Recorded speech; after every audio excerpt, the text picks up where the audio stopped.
தேவனுக்கு மகிமை உண்டாவதாக. பிள்ளைகளே, இது உங்களுக்காக. எபேசியர் 6 1, 2 நாம் பார்ப்போமா? பிள்ளைகளே, உங்கள் பெற்றோருக்கு கர்த்தருக்குள் கீழ்ப்படியுங்கள், இது நியாயம். உனக்கு நன்மை உண்டாயிருப்பதற்கும் பூமியிலே உன் வாழ்நாள் நீடித்திருப்பதற்கும் உன் தகப்பனையும் உன் தாயையும் கனம் பண்ணுவாயாக என்பதே வாக்குத்தத்தமுள்ள முதலாம் கற்பனையாயிருக்கிறது. குழந்தைகளே, நீங்கள் உங்களுடைய பெற்றோர்களுக்கும் உங்களுடைய கர்த்தருக்கும் கீழ்ப்படியுங்கள். இப்படி நீங்கள் கீழ்ப்படிவதன் மூலம் இந்த பூமியில் நம்முடைய வாழ்நாள் நீடித்திருக்கும்.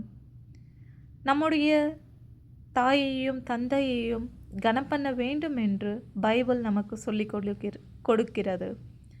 உங்களுடைய பெற்றோர்கள் உங்களுக்கு சொல்லிக் கொடுப்பதை நீங்கள் கற்றுக்கொள்ளுங்கள். தேவன் தாமே உங்களை ஆசீர்வதிப்பாராக. இதை மனப்பாடமாக நீங்கள் வைத்துக்கொள்ளுங்கள். ஆமென்.